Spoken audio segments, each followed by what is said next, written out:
प्रिय बच्चों, मंजरी पुस्तक खोलिए। पृष्ठ संख्या 86। हम लोग अमृतलाल बेगड़ जी की लिखी हुई अमरकंटक से डिडौरी तक की यात्रा कथा पढ़ रहे हैं। पृष्ठ नंबर 86 पर ऊपर देखिए। 3 सगाई के बावजूद कुंवारे तोताराम की व्यथा कथा सुनकर मन उदास हो गया, लेकिन उसने अपने मन को मना लिया, तोते में मन लगाया। एक दिन गोरखपुर का बाजार कर आए, फिर चल दिए। गर्मी के दिन थे, खेतों में फसल नहीं थी, पहाड़ नहीं, जंगल नहीं, जंगल तो दूर, छाया के लिए एक पेड़ नहीं।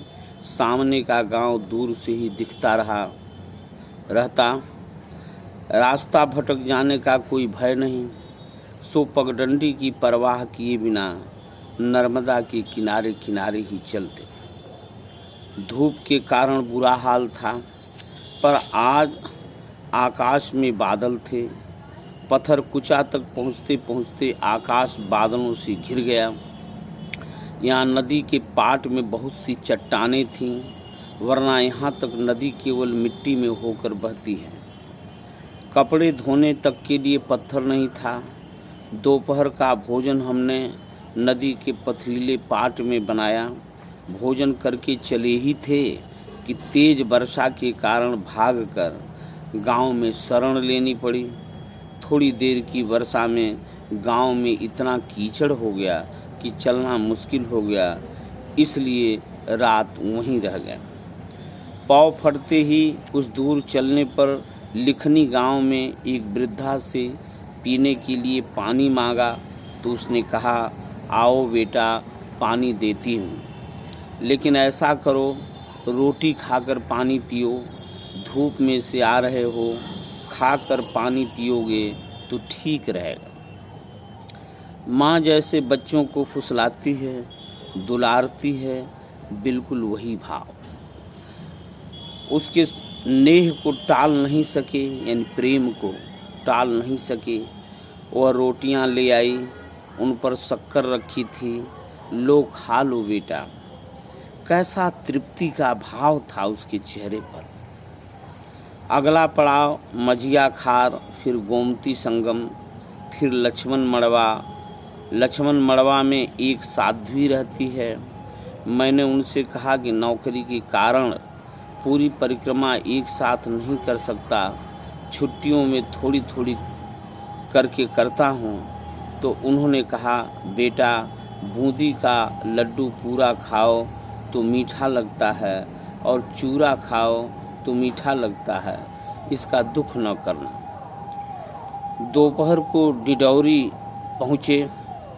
डिडौरी बड़ा कस्बा है। यहाँ नर्मदा पार करने वाले ग्रामीणों का क्रम अबाध गति से चलता रहता है। सिर पर गठरी या कंधे पर कांवर लिए पुरुष तथा सिर पर लकड़ी का गट्ठर और पीठ पर बच्चे को बांधे स्त्रियाँ। शब्दों को, वाक्यों को ध्यानपूर्वक देखिए और मेरे साथ उच्चारण करते हुए पढ़ने का प्रयास कीजिए। पहले नर्मदा मैया की जय बोलकर प्रणाम करती, फिर नदी में उतरती। फिसलन और तेज प्रवाह के कारण बड़ी सावधानी बरतनी पड़ती है। मुख्य धारा आने पर सभी चौकस और चौकन्ने हो जाते हैं। सधे हुए पाँव से या एक दूसरे की बाँह पकड़कर धीरे धीरे बढ़ते हैं। कैसा रोमांच है इसमें। यह दृश्य मुझे मगन रखता है। 3 दिन तक यही देखते रहे, फिर आ गए। अमरकंटक से डिडौरी तक की यह यात्रा सबसे कठिन होनी चाहिए थी, लेकिन यही सबसे आसान थी। आधे दिन का पहाड़, 1 दिन का जंगल, फिर कुछ दिनों का सकरा मैदान। नर्मदा जैसी असामान्य नदी भला सामान्य नियम को क्यों कर मानने चली। और पृष्ठ नंबर 87 देखिए, लेखक का परिचय ऊपर लिखा हुआ है। इसके बाद शब्दार्थ है। परकम्मावासी, प्रतिवर्ष नर्मदा नदी की परिक्रमा करने वाले लोगों को परकम्मावासी कहते हैं। तन्वंगी, दुबले पतले शरीर वाली, ये पढ़ाते हुए बता चुका हूँ। बना आच्छादित, चारों तरफ से वन से घिरा हुआ, आच्छादित घिरा हुआ। दस्सी, 10-10 पैसा। लहुरा माने छोटा, श्रीहीन माने शोभा रहित। विचार और कल्पना, प्रश्न अभ्यास देखिए। नर्मदा नदी का उद्गम स्थान अमरकंटक। हिमालय पर्वत से हमारे देश की अनेक नदियाँ निकलती हैं। नीचे दी गई नदियों के नाम से उनके उद्गम स्थल का मिलान कीजिए। ध्यान से देखिए। गंगा, गंगोत्री, यमुना, यमुनोत्री, सतलज और झेलम।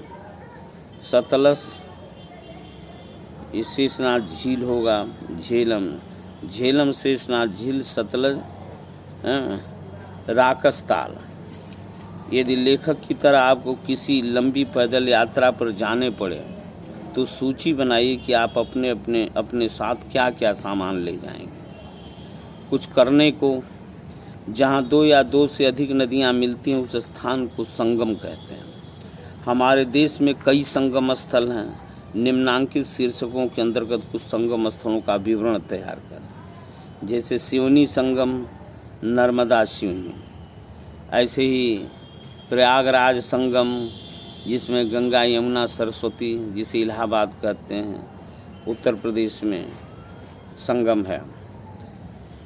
यात्रा देश के अंदर भी की जाती है और विदेशों की भी। विदेश की यात्रा के समय कुछ प्रपत्रों की भी आवश्यकता पड़ती है, जैसे पासपोर्ट और वीज़ा। इनके बारे में जानकारी एकत्र कीजिए। इसके बाद प्रश्न नंबर 3, पृष्ठ नंबर 88 देखिए। प्रश्न नंबर 3 ऊपर, आपके घर के आसपास की कोई न कोई नदी होगी। आसपास भी कोई न कोई नदी होगी। पता कीजिए उसका उद्गम स्थल कहाँ से है और वह कहाँ तक जाती है। प्रश्न नंबर 4, हमारी नदियाँ हमारे ही द्वारा निरंतर प्रदूषित की जा रही हैं, जिससे इनके अस्तित्व पर संकट पैदा हो गया है। कक्षा में शिक्षक की मदद से चर्चा कीजिए कि नदियाँ किन किन कारणों से प्रदूषित हो रही हैं। तो नदियाँ प्रदूषित हो रही हैं, जिसमें कूड़ा करकट, मल मूत्र इत्यादि लोग डाल देते हैं, जिसके चलते नदी का जल बुरी तरह से प्रदूषित हो रहा है। नदियों के किनारे शौच करना इत्यादि। आप इनके बचाव के लिए क्या क्या कर सकते हैं, इस पर भी विचार कीजिए। और प्रश्न नंबर 5 है, अपने द्वारा की गई किसी यात्रा का विस्तार से वर्णन कीजिए। अब पाठ से, अमरकंटक से डिडौरी, पाठ से प्रश्न दिए गए हैं। पहला प्रश्न है, नर्मदा कुंड से आगे की यात्रा को लेखक ने नया अध्याय क्यों कहा। लेखक ने नया अध्याय इसलिए कहा है कि अब आगे पहाड़ पड़ेंगे, जंगल पढ़ेंगे, इसलिए वो नया अध्याय कहने का एक कारण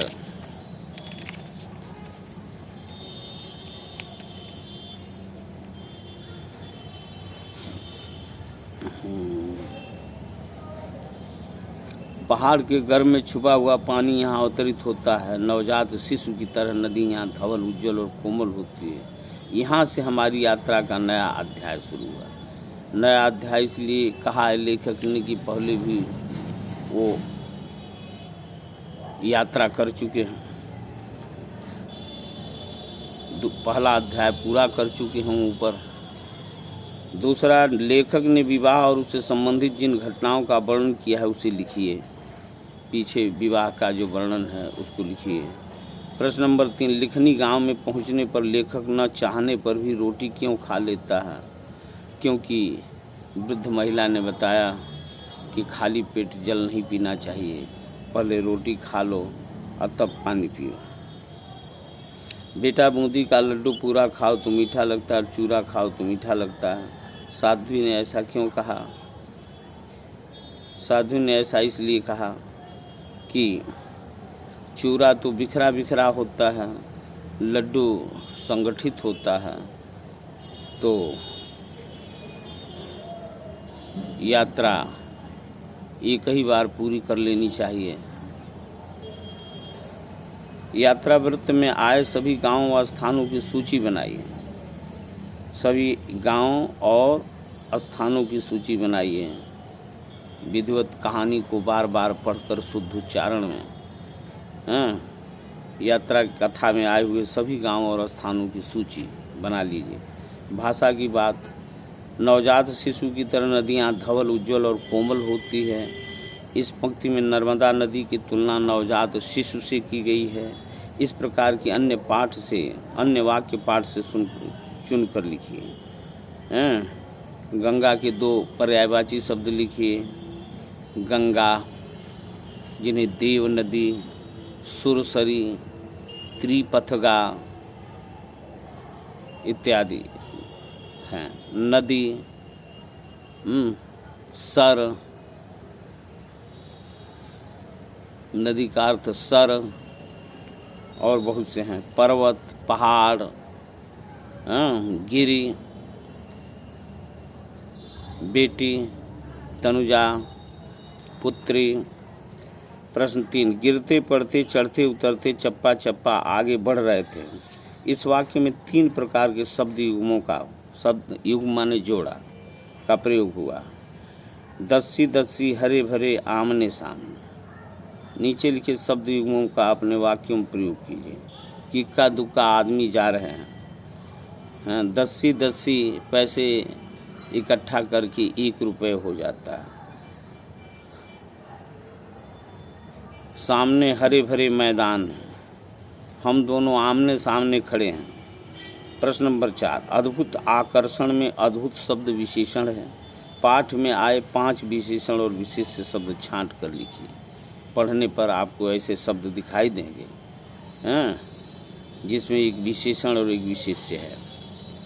कल हम लोग, आशा करता हूँ कि इसके साथ ही भारत के महान व्यक्तित्व नामक पुस्तक की महान पुरुषों की कहानियाँ आप लोग पढ़ रहे होंगे, और साथ ही इन प्रश्नों का उत्तर अपने गृह कार्य की कॉपी पर लिख डालिए और एकांत स्थान में बैठ करके शुद्ध उच्चारण में जोर जोर से बोल करके उच्चारण का अभ्यास कीजिए और धारा प्रवाह पढ़ने का अभ्यास कीजिए। कल हम लोग 18वां पाठ नीड़ का निर्माण फिर डॉक्टर हरिवंश राय बच्चन की कविता पढ़ेंगे।